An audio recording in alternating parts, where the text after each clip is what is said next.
Welcome students for this trust class. The trust class இன்னைக்கு வந்து நான் ஸ்க்ரீன் ஷேர் பண்ணுறேன்.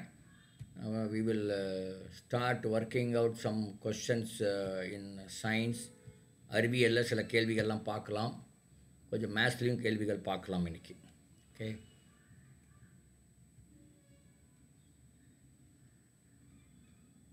தெரியுதா? அறிவியல் போட்டு தெரியுதா?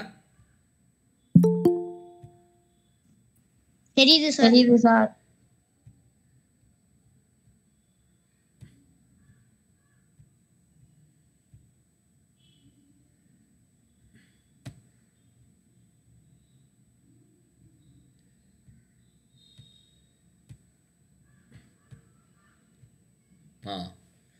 சரி, முதல் கேள்வி அறிவியல் சயின்ஸ். 90 டிகிரி என்பதை ரேடியனாக மாற்றுக அப்படின்னு கேட்குறாங்க. இந்த டிகிரி ஆங்கிள் இருக்கு இல்லையா, கோணத்தை வந்து degree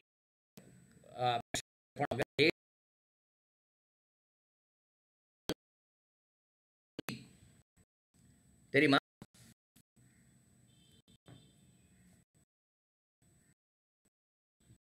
by radian is equal to 180 degree. 2 pi radian என்பது 180 டிகிரி. அப்படின்னா 90 டிகிரிங்கிறது எவ்வளோ ரேடியனாக இருக்கும்?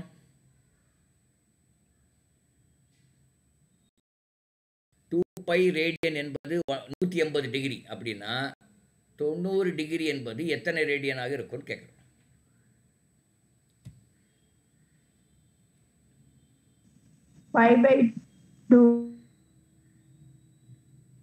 நல்லா வாட்ஸ்அப் பண்ணி சொல்லுங்க.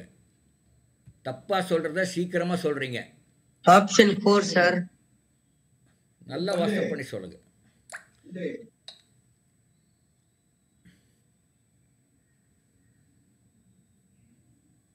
Sir π/2 radian.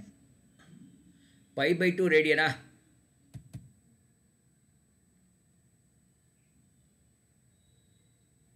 சாரி, நான் தான் தப்பு பண்ணிட்டேன். 2 பை வந்து 360 டிகிரி. ஆமாம்மா, π/2 ரேடியன் சரியான விடை, கரெக்டு. நான் உங்களுக்கு சொல்லும்போது தப்பாக சொல்லிட்டேன். இருங்க, நான் ஒரு கேல்குலேஷன் விண்டோன்னு எடுத்துக்கிறேன். அப்போ தான் உங்களுக்கு சொல்லிக் கொடுக்கும்போது ஈஸியாக இருக்கும். π/2 ரேடியன் என்பது சரியான விடை. என்னது ஓப்பன் ஆகுது, இவ்வளோ நேரம் ஆகுது? லேப்டாப்பில் ஏதோ பிரச்சனை, அவ்வளோ சீக்கிரம் ஆக மாட்டேங்குது. ஸோ இதில் வந்து π/2 ரேடியன் எங்கே இருக்கு? முதல் ஆப்ஷன் தான் ஆன்சர். ஏன்னா 2 pi radian is equal to 360 degree. Sorry, 2 pi radian 360. ஏன்னா π/2 ரேடியன் வந்து 360 divide by 4, that is 90 degree. Okay, நீரியல் அழுத்தி the hydraulic press works according to அப்படின்னு போட்டிருக்காங்க. Hydraulic press works according to what? Pascal. ஆமாம், நீரியல் அழுத்தி எதன் அடிப்படையில் இயங்குகிறதுனா அது பாஸ்கல் விதி. கரெக்ட். உராய்வு என்பது என்ன? உராய்வு என்பது பற்றி ஏதாவது தெரியுமா? ஃப்ரிக்ஷனா சார்? ஆமாம், ஃப்ரிக்ஷனு. அது என்ன? வாட் இஸ் என்ன அர்த்தம் அதுக்கு? இரண்டு பொருட்கள் ஒன்று மோதும் போது ஏற்படும். மோதும் போதா? நல்லா பாருங்க. ஒன்றின் மேல் ஒன்று நகரும் போது கூட ஏற்படும். மோதுவன்னு அவசியம் இல்லை, சரியா? மோதும் போது ஏற்படும், இல்லைன்னு சொல்ல. ஒன்று மேல் நகரும்போது ஒரு ஒரு ஒரு ஐட்டம் வந்து, ஒரு பொருள் வந்து அது அதே நிலையில் இருக்குது. எப்படின்னா ஏதோ ஒரு ஃபோர்ஸ் கொடுத்தா தான் அது நகரும். ஃபோர்ஸ் கொடுக்கும்போது ஃபோர்ஸ் ஒரு டைரெக்ஷனில் இருந்தால் ஃப்ரிக்ஷன் எந்த டைரெக்ஷனில் இருக்கும்? ஆப்போசிட் டைரெக்ஷனில் இருக்கும். அதுக்கு எதிர் திசையில் இருக்கும் ஃப்ரிக்ஷன். உராய்வு வந்து தடுக்கும், அது நகராமல் தடுக்கும். அதையும் மீறி உராய்வை விட அதிகமான ஃபோர்ஸ் விசை கொடுத்தாதான், ஃபோர்ஸான விசை கொடுத்தாதான் அது வந்து உங்களுக்கு நகரும், இல்லையா? அதுதான் அது. அடுத்தது சர்ஃபேஸ் டென்ஷன் என்றால் என்ன? பரப்பு விசை. ஒரு திரவம் இருந்தால் அதுக்கு மேல் பங்கில் வந்து மேல் தட்டத்தில் அந்த உள்ள அந்த டாப் சர்ஃபேஸ் வந்து அதுக்கு ஒரு ப்ரெஷர் இருக்கும், அதுக்குள்ளே ஒரு விசை இருக்கும். அதுக்கு பேர் பரப்பு விசை என்று பெயர். அதான் பரப்பு விசை. தமிழ் அழகாக சொல்லியிருக்காங்க பாரு, சர்ஃபேஸ் டென்ஷன், பரப்பு விசை. பயாண்ட் ஃபோர்ஸ் ஆஃப் லிக்விட் அப்படின்னு என்னன்னா, இது வந்து நீங்கள் ஒரு தண்ணி, ஒரு பொருளை ஒரு திரவத்துக்குள்ள உள்ளே விட்டிங்கன்னா அந்த திரவம் அந்த பொருளை மேலே தள்ளும். அதுதான் பயாண்ட் ஃபோர்ஸ். ஓகே, அடுத்தது Find the focal length with the radius of curvature of a spherical mirror is 30 centimeter. கோளக ஆடி ஒன்றின் வளைவு ஆரம் 30 சென்டிமீட்டர் எனில் அதன் குவிய தொலைவினை காண்க. 15. ஆமாம், எஃப் ஈக்குவல் டு r/2 இல்லையா? அந்த ஆர் என்பது எவ்வளோ ரேடியஸ் இருக்கோ அதுலேருந்து அதை 2ஆல் டிவைட் பண்ண என்ன வருதோ அதுதான் அதனோட இது. அடுத்த கேள்வி படிங்க. யார் ஒருத்தர் 114 கேள்வி படிங்க. நிலக்காற்று மற்றும் கடல் காற்று ஆகிய நிகழ்வுகள் ஆமாம், நிலக்காற்று மற்றும் கடற்காற்று ஆகிய நிகழ்வுகள் உருவாவதற்கு காரணம் என்ன? Formation of land and sea breeze is due to வெப்பச்சலனம், கன்வெக்ஷன் அப்படின்னு பேர். கன்வெக்ஷன் அப்படின்ற பெயர். ஓகே, சரி. ஏன் கண்டக்ஷன் இல்லைன்னா, கண்டக்ஷன்னா அது வந்து அதுலேருந்து அந்த பொருள்லேருந்து உங்களுக்கு இது வரும், வெப்பம் வரும், அதுதான் கண்டக்ஷன். ரேடியேஷன்னா ஒரு பொருள்லேருந்து ஒரு வெப்பம் வெளிவரும். சரி, சூரியன்லேருந்து வெப்பம் வெளிவருகிறது, அது ரேடியேஷன். கண்டக்ஷன்னா ஒரு பொருள் இன்னொரு பொருளோட முட்டும் போது, டச் பண்ணும்போது இந்த பொருள் இருக்கிற வெப்பம் அந்த பொருளுக்கு போகும், அது கண்டக்ஷன். பட் இந்த நிலக்காற்று அண்ட் கடற்காற்று உண்டாவதுக்கு பேர் வெப்பச்சலனம் என்று பெயர். ஓகே, இருக்கு. யாரோ வராங்க, அவங்களே உள்ளே விட்டுலாம், இல்லைன்னா மாரியம்மாள் வராங்க. அடுத்தது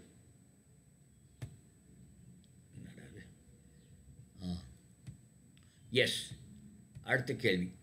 பொறுத்துக. Match the following. வெப்பக்குடுவை, கலோரி மீட்டர், நிலை மின்காட்டி, தங்க இலை நிலை மின்காட்டி. இந்த பக்கம் வில்லியம் கில்பர்ட். யார் கண்டுபிடிச்சாங்க கேட்குறாங்க. Sir James Dewar, Abraham Bennet, Pierre Simon Laplace. தெர்மோஃப்ளாஸ்க்கு கண்டுபிடித்தவர் யார்? கலோரி மீட்டரை கண்டுபிடித்தவர் யார்? எலக்ட்ரோஸ்கோப் கண்டுபிடித்தவர் யார்? கோல்டு லீஃப் எலக்ட்ரோஸ்கோப்பை கண்டுபிடித்தவர் யார்? தெர்மோப்ளாஸ்க்கு கண்டுபிடித்தவர் சர் ஜேம்ஸ் தீவார். அது எனக்கு தெரியும். ஏ வந்து 2. ஏ எங்கே 2 இருக்கோ அதுதான் ஆன்சர். தெர்மோப்ளாஸ்க்கு ஆமாம், ஃபர்ஸ்ட் ஆப்ஷனா? ஏ 2 ஃபர்ஸ்ட் ஆப்ஷன் இருக்கா? ஃபர்ஸ்ட் இருக்குது, செகண்ட்லேயும் இருக்குது. அப்புறம் ஓகே, அப்படி இருக்கட்டும். கலோரி மீட்டரை கண்டுபிடித்தவர் எலக்ட்ராஸ்கோப்பு, கோல்டு லீஃப் எலக்ட்ராஸ்கோப். கலோரி மீட்டரை கண்டுபிடித்தவர் பியாரே சைமன் லாப்லாஸா? Yes sir. கண்டிப்பாக தெரியுமா? பார்த்துடலாம், இருங்க பாருங்கள். இப்போ கூகுளில் போட்டால் வருது, இதெல்லாம் கூகுளில் வந்துடும். இந்த இந்த இந்த சலுகை உங்களுக்கு எக்ஸாம்பிள் இல்லை. ஊ இன்வென்டட் கலோரி மீட்டர்? ஆமாம், பியாரி சைமன் லாப்லாஸ் தான். Very good, fantastic. யார் சொன்னாங்களோ அவங்களுக்கு வாழ்த்துக்கள். பியாரி, ஏ வந்து 4, சாரி, ஏ வந்து 2, பி வந்து 4. அப்போ இதுதான் முதல் ஆப்ஷன் தான் கரெக்டான answer. Very good, fantastic. Electroscope கண்டுபிடிச்சவர் யார்? எல்லாம் தெரிஞ்சுக்கலாம். எலக்ட்ராஸ்கோப் கண்டுபிடித்தவர் யார்? எலக்ட்ராஸ்கோப்னு போட்டு பார்க்கலாம். எலக்ட்ரோஸ்கோப், பிரிட்டிஷ் வில்லியம் கில்பர்ட் அப்படிங்கிறது தான். வில்லியம் கில்பர்ட் என்பவர் தான் எலக்ட்ரோஸ்கோப்பை கண்டுபிடிச்சிருக்கிறார். Okay, very good. அப்போ அடுத்தது கோல்டு லீஃப் எலக்ட்ரோஸ்கோப்பை கண்டுபிடிச்சவர் யாராக இருக்கும்? Abraham Bennet. அதான் இது. அப்போ டி வந்து 3, ஏ வந்து 2, பி வந்து 4, சி வந்து 1. அது இருக்கிற ஆப்ஷன் வந்து ஃபர்ஸ்ட் ஆப்ஷன். அடுத்த கேள்வி படிங்க பார்க்கல. யாரோ ஒருத்தர்.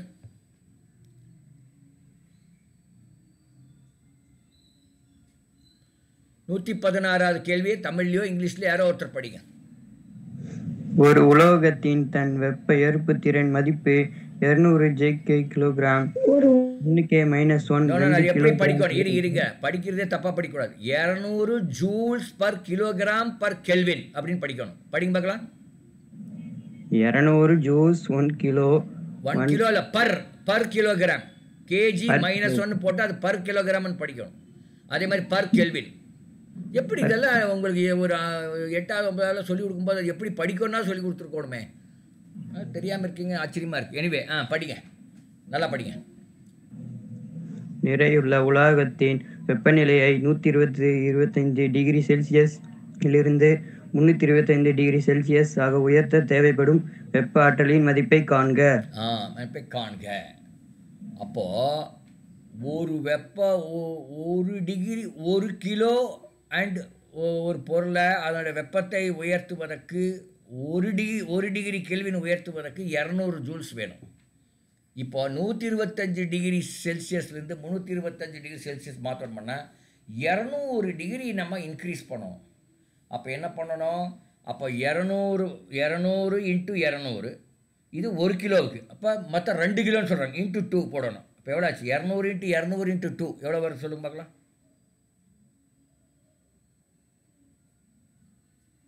200 இன்ட்டு 200 இன்ட்டு 2 எவ்வளோ வருது? 80,000 ஜூல்ஸ். அந்த ஃபார்முலாவை நீங்கள் நல்லா புரிஞ்சுக்கணும். 200 joules per kilo per kelvin. என்ன 200 ஜூல்ஸ் வெப்பம் தேவைப்படுகிறது 1 கிலோ பொருளுக்கு 1 கெல்வினை இன்க்ரீஸ் பண்ணுறதுக்கு. இப்போ 1 கெல்வின் இன்க்ரீஸ் பண்ணுறதும் ஒன்று தான், 1 சென்டிகிரேட் இன்க்ரீஸ் பண்ணுறது ஒன்று தான். அதனால் அந்த கெல்வின் இருக்குது, கொடுத்துருக்கு சென்டிகிரேடு. பட் இன்க்ரீஸ் தான் பார்க்குறோம். இன்க்ரீஸ் வந்து 200 டிகிரி செல்சியஸ் இன்க்ரீஸ் ஆகுது. 125 325 அது ஈக்குவலண்ட்டு 200 டிகிரி கெல்வினுக்கு ஈக்குவலண்ட் அது. சரியா? இப்போ ஏன் கெல்வின் இருக்குல்ல நம்ம சென்டிகிரேட் கொடுத்தா அப்படியே போடுறோம் அப்படின்னா 1 degree centigrade is equal to 273 kelvin. அப்போ 125 டிகிரி சென்டிகிரேட் எவ்வளோ இருக்கும் பாருங்கள். இப்போ போடுறேன்.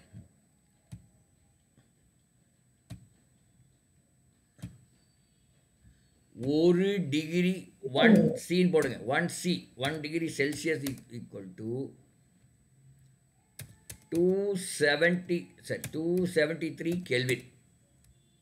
அப்போ 125 சி எவ்வளோ? ஈக்குவல் டு எவ்வளோ வரும்? 273 ப்ளஸ் 125 எவ்வளோ வந்தது? கண்டுபிடி பார்க்கலாம். 273 ப்ளஸ் 125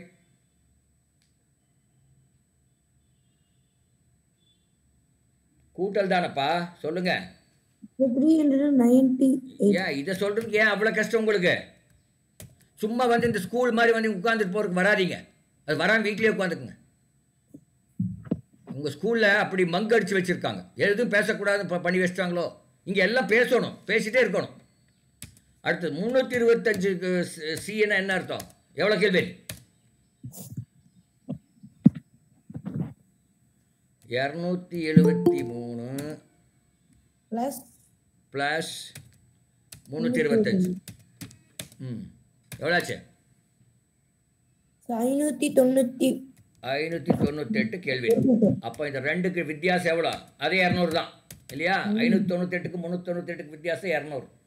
அதனால தான் நம்ம அந்த கேள்வினா மாற்றாமே இந்த கேள்வி போட்டுடலாம். இந்த கேள்வியில் கேள்வினை மாற்ற வேண்டியதில்லை. கேள்வினை மாற்றாமையே போட்டாலும் கரெக்டான ஆன்சர் வரும். அப்போ என்ன சொல்லியிருக்காங்கன்னா 1 கிலோ 1 கெல்வினுக்கு 200 ஜூல்ஸ் வேணும்.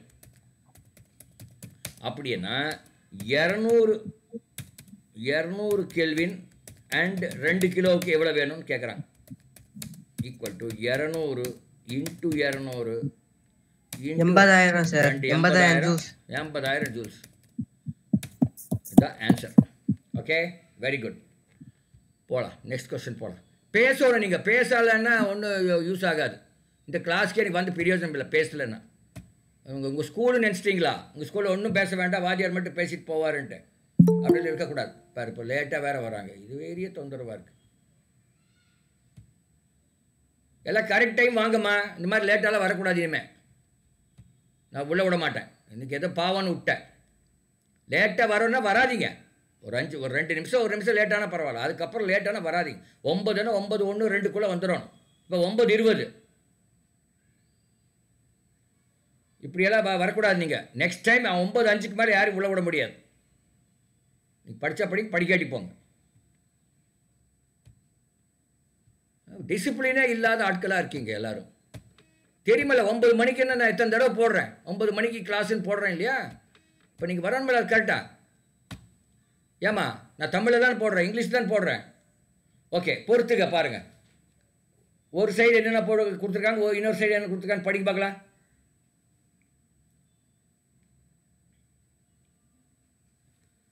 இங்கிலீஷ்லேயோ தமிழ்லையோ ஏதோ ஒன்று படிங்க.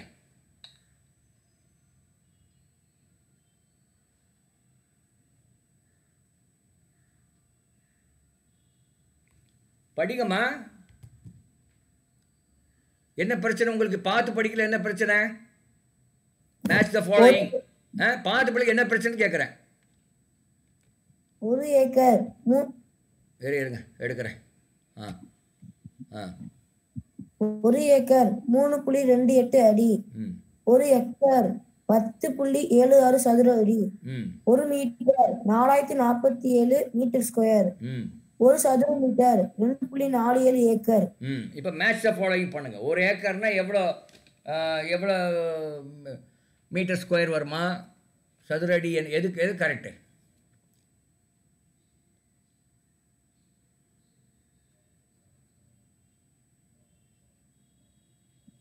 மீட்டர் ஸ்கொயர்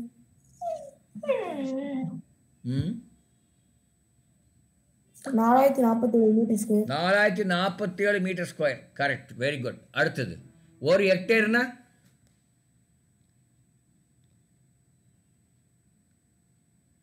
1 ஹெக்டேர் என்பது எவ்வளோ? 2.47 ஏக்கரா. 1 மீட்டர் அப்படின்னா 3.28 அடி. அப்போ நம்ம 2 எடுத்துவோம். பி வந்து 4, சி வந்து 1. பி வந்து 4, சி வந்து 1 இருக்கிறது எந்த ஆப்ஷன்? First option. அதுதான் சரியான விடை. அதே மாதிரி 1 சதுர மீட்டர் என்றால் 10.76 சதுர அடி. சதுர மீட்டர்னா 100 சென்டிமீட்டர் இன்ட்டு 100 சென்டிமீட்டர் இல்லையா? அதுதான் சதுர மீட்டருங்கிறது. அப்போ அடி என்பது என்ன? 30 இன்ட்டு 30. பாரு எப்படி 10.76 வந்தாலும் தெரிஞ்சால் உங்களுக்கு ஈஸியாக இருக்கும். அதெல்லாம் இப்போ அது புரிஞ்சு படிச்சிருந்தா அது உங்களுக்கு ஈஸியாக இருக்கும். நிறைய இடத்துல நம்ம புரியாமல் படிச்சிடறோம், அதுதான் பிரச்சனை. என்னடா இது?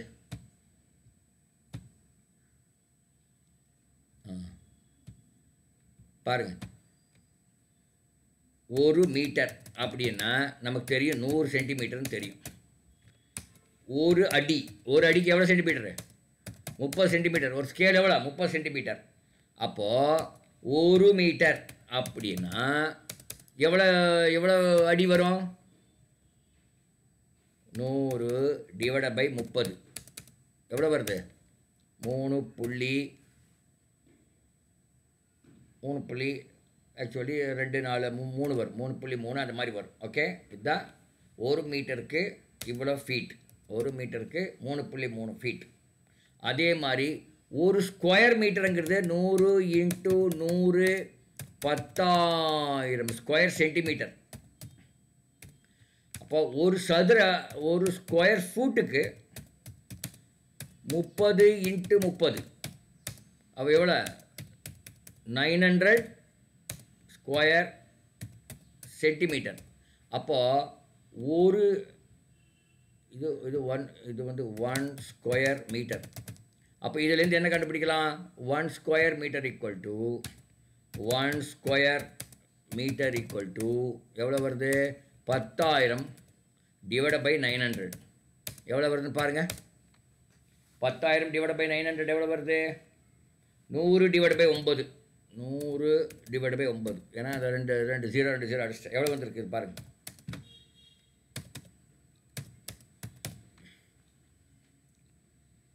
1 9 அப்புறம் இன்னொரு 1 9 இன்னொரு 1 11.1 அந்த மாதிரி வருது. ஸோ இதில் பார்த்தீங்கன்னா இந்த நியரஸ்ட் வேல்யூ என்ன? 10.76. அதுதான் அப்படி தான் பண்ணணும் நீங்கள். சரியா? நியரஸ்ட்டாக வந்தால் போதும், எக்ஸாக்டாக வரணுங்கிற அவசியம் இல்லை. அடுத்து படிங்க பார்க்கலாம். 118. தமிழ்நாட்டில் பரத்தல் விளையாட்டிற்கு ஏற்ற மலைச்சரிவுகளை கொண்டுள்ள மாவட்டம்? பரத்தல் விளை district with gentle slopes which is best suited for paragliding. எந்த டிஸ்ட்ரிக்ட் அப்படின்னு கேட்குறேன்.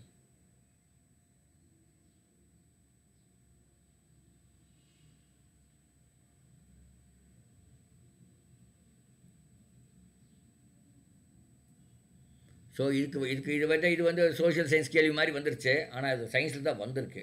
வேலூர் என்பது சரியான விடை. அது வேணால் பார்த்துக்குங்க. அடுத்தது 119 படிங்க.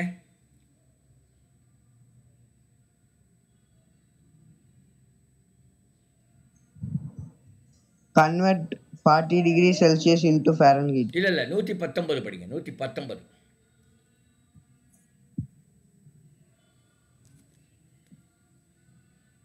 இந்த குறியீடு குறிப்பது என்னம்மா?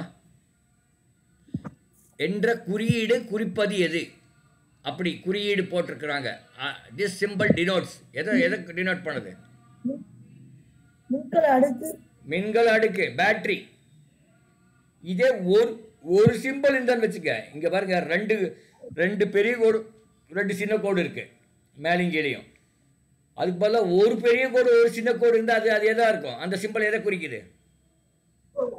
மின்கலம் சார். மின்கலம், செல்லை குறிக்குது. அது 2 இருக்கிறதுனால இது பேட்டரி குறிக்குது. 3 இருந்தாலும் பேட்டரி தான்.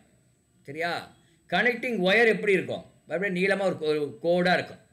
சுவிட்ச் எப்படி இருக்கும்? சுவிட்ச் ஒரு கோடு போட்டு மேலே அப்படியே ஒரு தூக்குன மாதிரி ஒரு இது போட்டு மறுபடியும் ஒரு கோடு போடுவாங்க. அது இங்கே காமிக்க முடியாதனால பாருங்கள், காமிக்கிறேன் பாருங்க. சுவிட்ச் சிம்பிள் போட்டால் வரும்.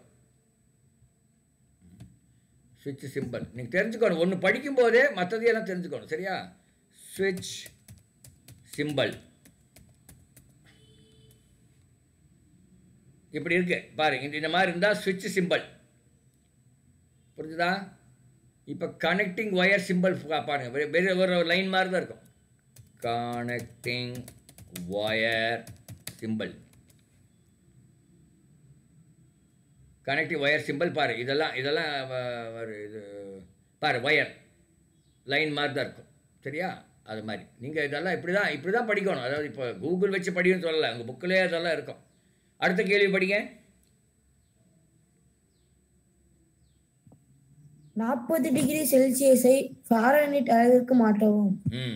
எப்படி கண்டுபிடிக்கிறது தெரியுமா? ஒரு ஃபார்முலா இருக்கு. சரி, அந்த ஃபார்முலா கொடுக்குறேன், அதை வச்சு நீங்களே போடுங்க பார்க்கலாம். I am going to give you the formula. அதை வச்சு நீங்கள் போடுறீங்க. ஃபார்முலா வந்து என்னென்னா F-32, அதாவது Fahrenheit -32 into 5/9 equal to centigrade. Centigrade கண்டுபிடிக்கணும்னா எஃப் ஃபாரன்ஹீட் 32 கழித்து 5/9 பெருக்கணும். அப்போ ஃபாரன்ஹீட் கண்டுபிடிக்கணும் என்ன பண்ண வரும்? ஃபாரன்ஹீட் கண்டுபிடிக்கணும்னா சிஓட 9/5 பெருக்கி 9/5 பெருக்கி அப்புறம் என்ன பண்ணணும்? 32 கூட்ட வேண்டும். ஏன்னா அந்த பக்கம் 32, அந்த பக்கம் -2, இந்த பக்கம் வரும் 32. இப்போ செல்சியஸ் கொடுத்துருக்காங்க. நீங்கள் ஃபாரன்ஹீட் கண்டுபிடிங்க பார்க்கலாம். செல்சியஸ் எவ்வளோ கொடுத்துருக்காங்க? இருங்க பார்க்குறேன். 40 சார். 40 டிகிரி. அப்போ கண்டுபிடிங்க சார். 104 degree Fahrenheit. 104 104 ஃபாரன்ஹீட்டா? Fahrenheit correct. 104 degree. 104 degree Fahrenheit இருந்தால் அது காய்ச்சல் இல்லையா? காய்ச்சல் தான் சார். காய்ச்சல். நம்ம உடம்போட வெப்பநிலை என்ன ஃபாரன்ஹீட்ல? 98.4. 98.4 டிகிரி ஃபாரன்ஹீட். அப்போ 98 இப்போ 104 டிகிரி ஃபாரன்ஹீட் அது காய்ச்சல். இப்போ 98.4 ஃபாரன்ஹீட் இருந்தால் அது எவ்வளோ செல்சியஸாக இருக்கும்? கண்டுபிடிக்க. இப்போ எஃப் கொடுத்துருக்கேன். 36 சார். கரெக்டாக கண்டுபிடிக்கிறீங்களா? 36 தான் correct. It's near 36. You are correct. Very good. இதெல்லாம் தெரிஞ்சிருக்க அந்த குழந்தைக்கு வாழ்த்துக்கள். யார் இந்த குழந்தை? அனுஷ்கா சார். அனுஷ்கா, வாழ்த்துக்கள். பரவாயில்ல, இதெல்லாம் தெரிஞ்சிருக்கீங்க. அடுத்தது இருங்க. இந்த ஃபார்முலா நீங்கள் ஞாபகம் வச்சுக்கணும். அங்கே போயிட்டெல்லாம் இது பண்ண முடியாது நீங்கள். சரி, அனுஷ்கா படிங்க பார்க்கலாம். 121. Choose the correct pair. Concave mirror, convex mirror, Newton's disk, rear view mirror, ambulance, solar cooker, car headlamp, dispersion. இப்போ சூஸ் த கரெக்ட் பேர் அப்படிங்கிற எந்த பேர் கரெக்டாக இருக்குதுன்னு சொல்கிறோம். Rear view mirror டிஸ்பர்ஷனா?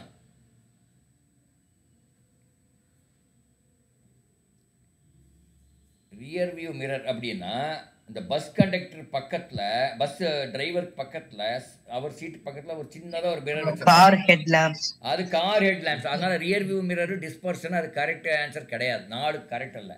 அப்போ 3 கரெக்டாக இருக்காது. சரி 2 கான்வெக்ஸ் மிரர் என்பது சோலார் குக்கர் என்பது Ambulance. சரியான விடை. கான்வெக்ஸ் மிரர் என்பது சரி. ரியர் வியூ மிரர் வந்து ஆம்புலன்ஸ், சாரி அது ஆம்புலன்ஸ், கார் ஹெட் லேம்ப் இல்லை. கான்வெக்ஸ் மிரர் என்பது சோலார் குக்கர் என்பது சரியான விடை. எப்படின்னா சூரியன் கிட்ட இருக்கிற வர்ற ஒளி எல்லாத்தையும் ரிசீவ் பண்ணி ஒரு புள்ளியில் அது வந்து அது அந்த ஒளியை கொடுக்குது, அந்த வெப்பத்தை கொடுக்குது. அப்போ ஒன்றும் இல்லை, நீங்கள் அந்த கையிலெல்லாம் ஒரு பூத கண்ணாடி மாதிரி வச்சு கையில் சூடு பண்ணுவாங்க, பார்த்துருக்கீங்களா? பண்ணியிருக்கீங்களா? Yes sir. அப்போ அது என்ன? அது கான்வெக்ஸ் மிரர். அது அந்த அது அப்படியே கொஞ்சம் மேலே கீழே கொண்டு போன ஒரு இடத்துல கொண்டு வரும்போது ஐயோ சுடும், கை சுடும். அந்த சூரியன் வெளிச்சம் வந்து அதை நாங்கள் ஒரு இடத்துல கான்வெக்ஸ் பண்ணுறோம், ஒரு புள்ளியில் சேர்த்தும் போது அது வந்து ரொம்ப சூடாயிடும். இப்படி தான் அந்த சோலார் குக்கர் எல்லாம் ஒர்க் ஆகுது. சோலார் குக்கர், சோலார் ஹீட்டர், இதெல்லாமே இப்படி தான் ஒர்க் ஆகுது. Okay, very good, fantastic.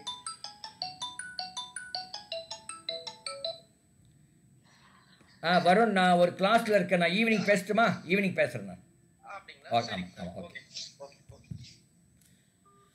Okay good. அடுத்தது, உலோக பண்புகளையும் அலோக பண்புகளையும் பெற்றுள்ள தனிமங்கள் டேஸ் என அழைக்கப்படுகின்றன. உலோக போலிகள். உலோக Sir, போலிகள், metalloid. Metalloids. Correct, fantastic, very good. The elements which exhibit the properties of metal and non-metals are called metalloids. அல்லாஹ் என்னப்பா?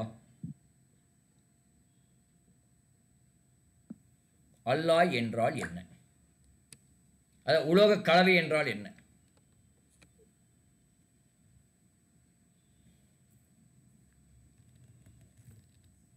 ரெண்டு உலோகத்தை சேர்த்துனா அது அல்லாய். காம்பவுண்ட் என்பது இப்போ for example carbon di oxide என்பது காம்பவுண்ட். 2 எலிமெண்ட் இருக்குது, கார்பன் அண்ட் ஆக்சிஜன் இருக்குது, அதெல்லாம் காம்பவுண்டுன்னு பேர். மெட்டலர்ஜி என்பது இந்த பொருள்களை பற்றி நம்ம படிக்கிற விஷயத்துக்கு பேர் மெட்டலர்ஜி என்று பெயர். சரியா? நீங்கள் பிஇ படிக்கணும் பண்ணால் மெட்டலர்ஜின்னு ஒரு டிபார்ட்மெண்ட் இருக்குது. சரியா? அந்த டிபார்ட்மெண்ட்டில் நீங்கள் போய் சேரலாம். பிஇ படிக்கிறவங்க மெட்டலர்ஜிங்க டிபார்ட்மெண்ட்டில் போய் நீங்கள் சேரலாம். ஓகே, அதாவது பிஇ படித்தா அதில் பாருங்க இந்த மெக்கானிக்கல்னு ஒன்று இருக்கும், உங்களுக்கு எல்லோரும் தெரிஞ்சிருக்க வாய்ப்பு இருக்குது. அது தவிர ப்ரொடக்ஷன் ஒன்று இருக்கும், அது தவிர மெட்டலர்ஜின்னு ஒன்று இருக்கும். அது இந்த உலோகங்கள் பற்றியும் அதை பற்றியெல்லாம் படிக்கிறது தான் மெட்டலர்ஜி. ஓகே, இந்த கேள்வி படிங்க. 123. வனஸ்பதி நெய் தயாரிப்பதில் வினையூக்கியாக செயல்படுவது days. Dash is used as a catalyst in the preparation of vanaspati ghee.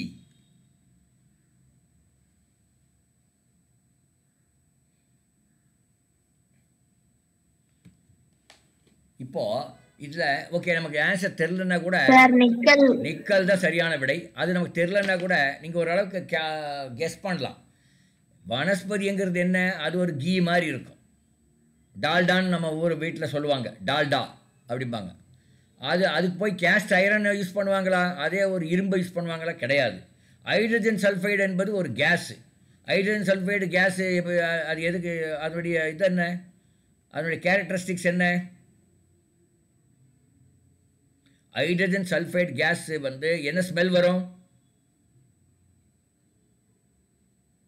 Hydrogen sulphide வந்து கேஸ் வந்து அழுகிய முட்டை ஸ்மெல் வரும். படிச்சிருக்கீங்களா? ராட்டன் எக் ஸ்மெல் வரும். மூக்கே தொலைச்சிடும், அந்த மாதிரி வரும், மோசமான ஸ்மெல் வரும். அதுவும் அது ஒரு வனஸ்பதி கீ என்பது ஒரு உணவுப் பொருள், அதில் இருக்காது. ஈஸ்ட் இருக்குமா? இருக்கலாம் அப்படின்னு உங்களுக்கு தோன்றதுக்கு வாய்ப்பு இருக்குது. பட் ஆக்சுவலாக அப்போ ஆன்சர் வந்து 2 அல்லது 3 தான் இருக்கணும். பட் இந்த கேஸில் நிக்கல் என்பது சரியான விடை. ஓகே, இப்படி கூட நீங்கள் அனலைஸ் பண்ணலாம். Little analysis will help you, உங்களுக்கு ஹெல்ப் பண்ணும். அடுத்த கேள்வி படிங்க. டேஸுடன் கருத்துள் சேர்ந்து வெடிப்பொருள் தயாரிக்கப்படுகிறது. டேஸுடன் கரித்தூள் சேர்த்து வெடிப்பொருள் தயாரிக்கப்படுகிறது. Hydrocarbon.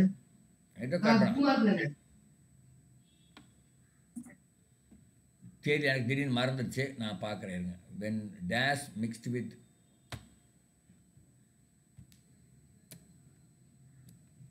What is mixed with charcoal make an explosive? போடலாமா அப்படியே? பொட்டாசியம் நைட்ரேட்டுன்னு போட்டிருக்காங்க.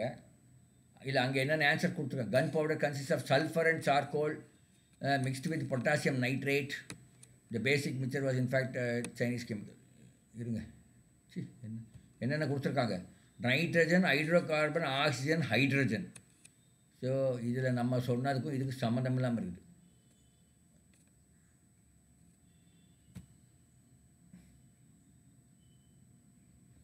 பார்க்கலாம்.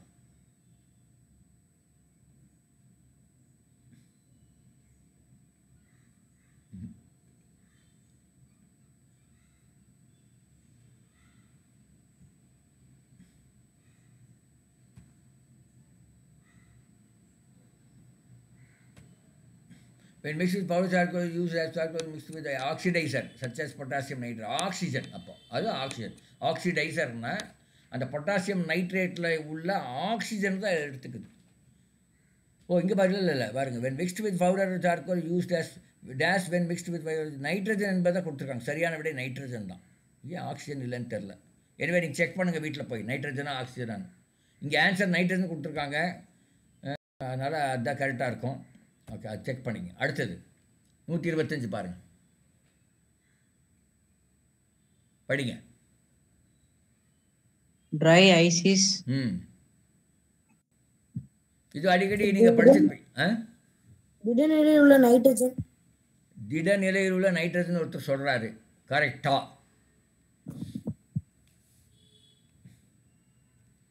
நீங்கள் படிச்சிருப்பீங்க இதை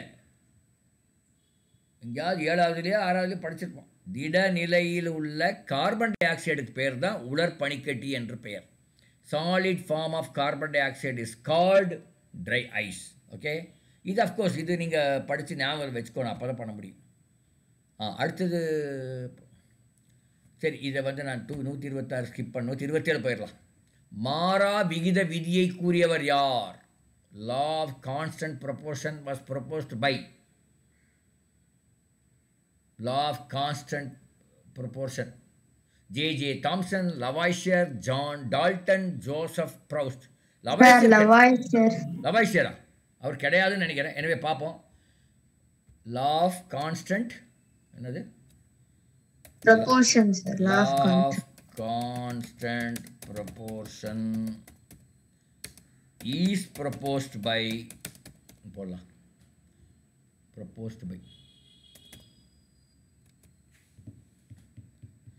ஜோசப் ப்ரௌஸ்ட்ங்கிறவர் தான் அதை ப்ரப்போஸ் பண்ணியிருக்கிறார்.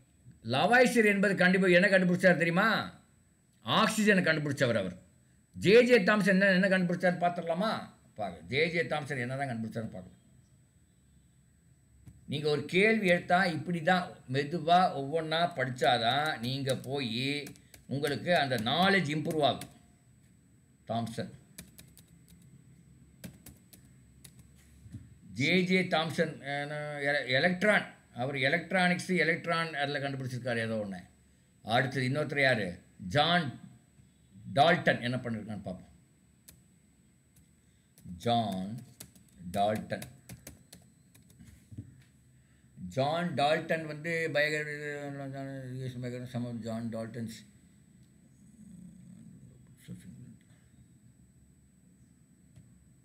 John Dalton was an English chemist. He introduced atomic theory into chemistry. Atomic theory பற்றி எழுதினவர் தான் ஜான் டால்டன். ஓகே, ஸோ நீங்கள் இந்த மாதிரி தான் ஒரு ஒரு ஒரு கேள்வின்னு எடுத்து அதை நிறைய டைம் ஸ்பெண்ட் பண்ணி அதை ஃபுல்லாக படிக்கணும்.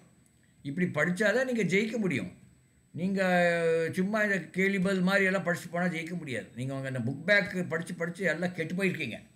புக் பேக் படித்து எல்லாம் புத்தகத்தை உள்ளேயே படிக்கிறதில்ல, புக் பேக் கொஸ்டனுக்கு ஆன்சர் படிக்கிறீங்க. அது தவறான ஒரு ஒரு மெத்தடு.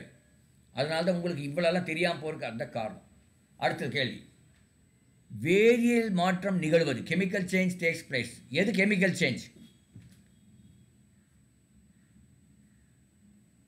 பால் தயிராக மாறுவது. பால் தயிராக மாறுவது இதுதான் வேதியியல். Correct, fantastic. யார் இந்த பையன்? சரவேஸ்வரன் சார். யார் பேர் என்னங்க? சரபேஸ்வரன். சரவேஸ்வரன், வாழ்த்துக்களப்பா, ஃபேண்டாஸ்டிக். அடுத்தது பொறுத்துக.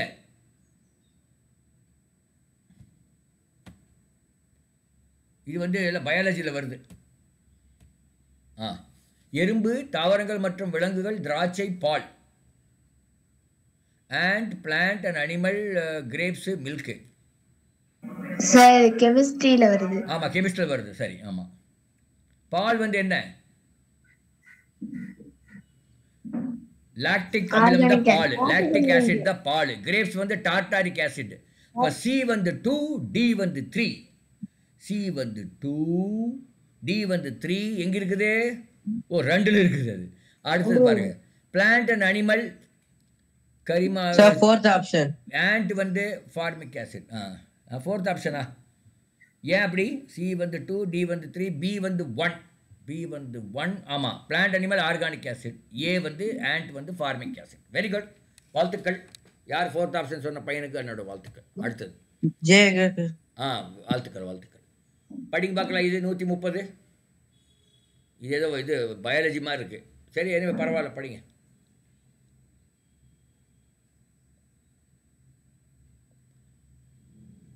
கேள்வி படிங்க.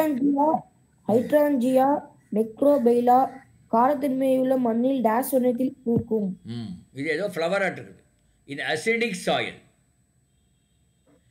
ஹைட்ரான்ஜியா macrophylla blossoms in dash colour. முதலாவது ஹைட்ரான்ஜியா மேக்ரோஃபிலாங்கிறது என்ன இதுன்னு தெரியணும். பார்க்கலாமா? ஹைட்ரான்ஜியா மேக்ரோஃபிலா என்ன பூ அது? ஹைட்ரான்ஜியா மேக்ரோஃபிலா என்னன்னு பார்க்கலாம். அது என்ன பூ இது?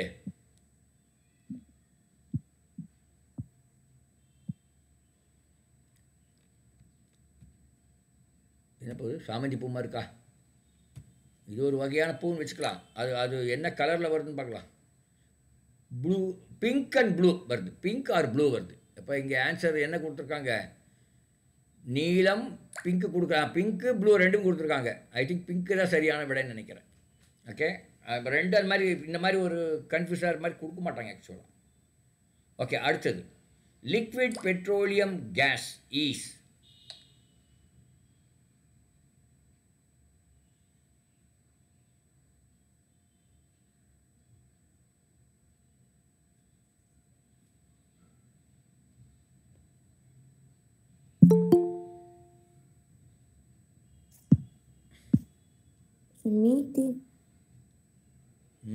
லிக்விட் பெட்ரோலியம் கேஸ் வந்து மீத்தேன் 45, பியூட்டேன் 55. அதுதான் answer.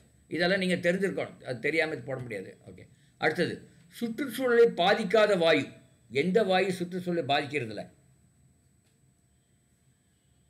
Natural gas.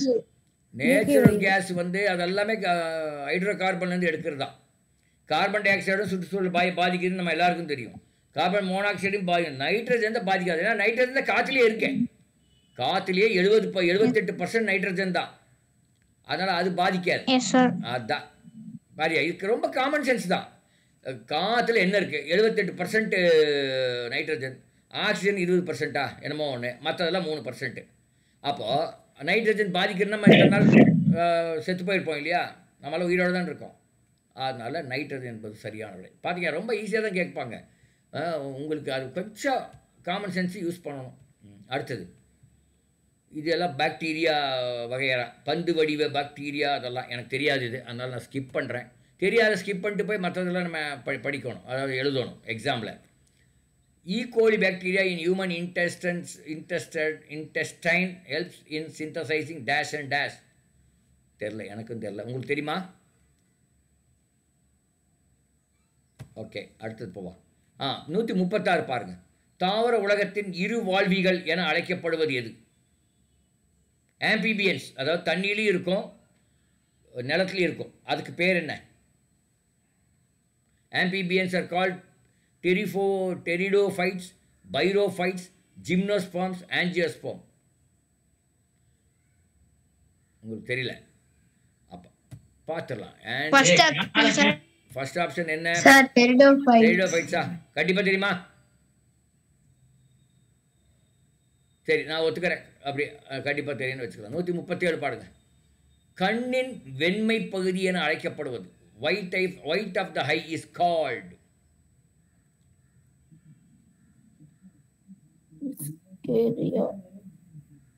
Option 1, sir. இருப்பா பார்த்துடலாம். இரு white of the eye is கால்டுன்னு பார்த்தா தெரிஞ்சு. White of the eye is called, the white of the eye is called sclera அப்படின்னு போட்டிருக்காங்க. ஆன்சரில் இல்லை, கொஷனில் அந்த ஆப்ஷன் இருக்கா? செலரா இருக்குது பாருங்க, செலரா. 3வது ஆப்ஷன் ஸ்கெலீரா அப்படின்னு தமிழில் போட்டிருக்காங்க. ஸ்கெலீரா அந்த படிக்கணும்னு நினைக்கிறேன். ஓகே, அடுத்தது 139 பாருங்க. தவறான இணையை தேர்ந்தெடுக்கவும். ஃபீமர் கால் விரல்கள், முழங்கால் ஸ்டெபஸ், டோஸ் நீ ஸ்டெப்ஸ்.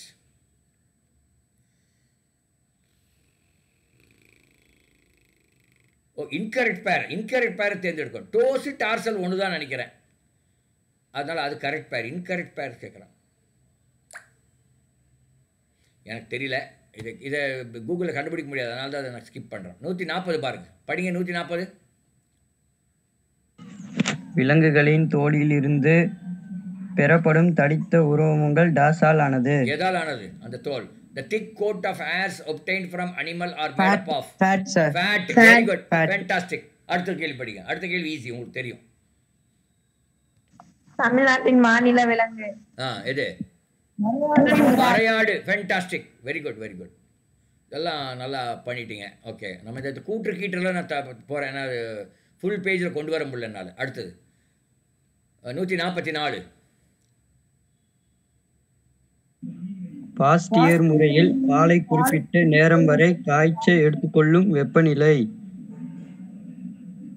எந்த வெப்பநிலையில் காய்ச்சுறாங்க அந்த மாதிரி பார்த்துடலாம். இருங்க. Pasteurization takes place at what temperature range ன்னு போடலாமா? ரேஞ்ச்